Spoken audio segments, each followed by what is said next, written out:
Amongst the honourable guests that we have got this evening here are Mr. John Gastrite, who is the Deputy Assistant Secretary of State, and also we have got Mr. Imtiaz Ahmed, who is the Deputy Head of Nation, Bangladesh Embassy. May I have the pleasure and privilege of inviting Mr. John Gastrite, Deputy Assistant Secretary of State, here and to say a few words. Let's give a very big hand to Mr. John Gastrite.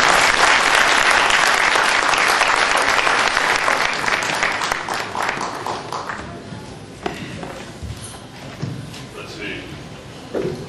Thank you very much. I'm truly delighted to be here today at the Bangladeshi-American Convention here in the greater Washington area, home to over 20,000 Bangladeshi-Americans. I'm honored to have this opportunity, and I greatly enjoyed the first demonstration that I had the opportunity to see. So thanks to those who participated.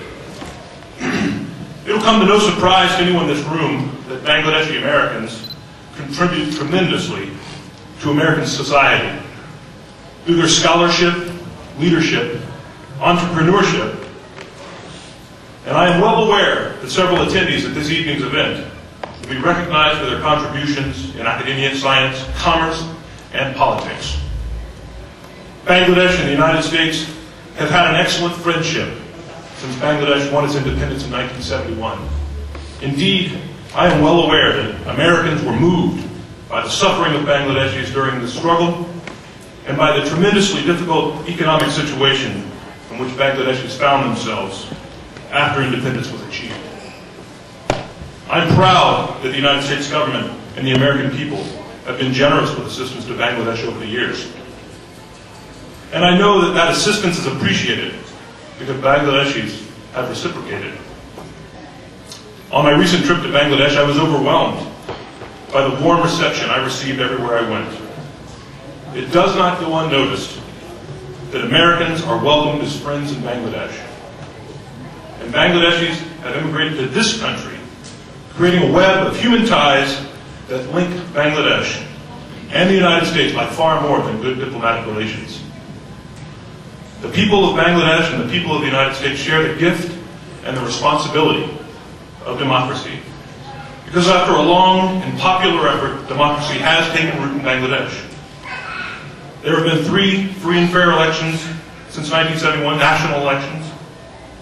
And the United States, and indeed the international community, look forward to the next Bangladeshi national election in 2006-2007. In fact, I'm pleased to note that the recent Chittagong mayoral election was a reassuring signal that the government has not only the capacity, but the intention to successfully manage the conditions that will provide an example to the world of democracy in action. Bangladesh has made significant economic progress as well. The strong entrepreneurial spirit of the Bangladeshi business community has contributed to an economic growth rate of 5 to 6% in the last several years. Bangladesh is also taking great strides in the social sector.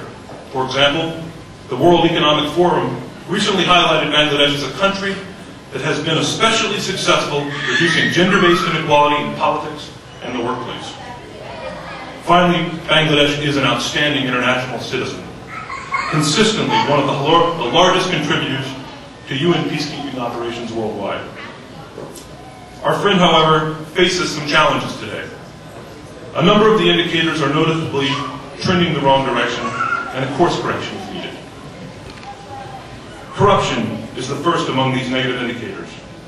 The roots of the problem lie far in the past. A poor country with an underpaid civil service, corruption began long ago and has continued to the point that it has become a significant obstacle to further economic development. Both of the major parties have led the government in recent years. The party in power currently, the Bangladesh National Party, and the opposition Awami League, and both share the responsibility for the problem.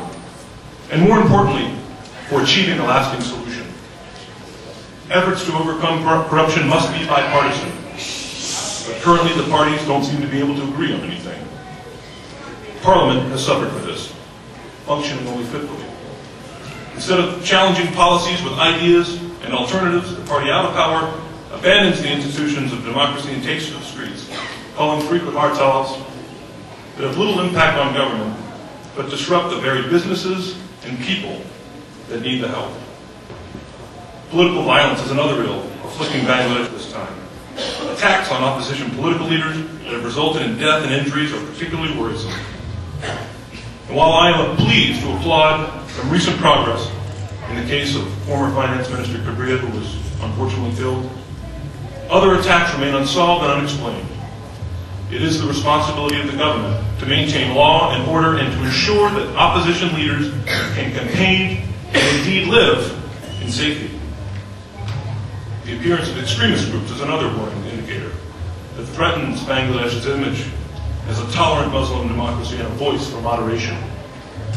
Such extremist groups seek to enforce Islamic orthodoxy as they see fit, and they're not above using violence and intimidation to impose their views upon others. Mosques associated with the Ahmadiyya sect have been a special target, but village fairs and even a university Valentine's Day party have been attacked. The United States expects the government of Bangladesh to enforce the law and uphold the constitutionally guaranteed right of freedom of religion and prevent such violence. And I gratefully acknowledge some recent instances where this has been done. The government of Bangladesh needs to guarantee a free and fair electoral process, and all parties should participate in the upcoming national elections. Finally, the government needs to follow through on reforms it has promised but not yet delivered, such as separating the lower judiciary from the executive and creating an independent anti-corruption commission that not only has a capable staff, but tackles high-profile cases of corruption. Commissions are fine, but they're no substitute for action. And action will make it loud and clear that corruption has no place in Bangladesh's future.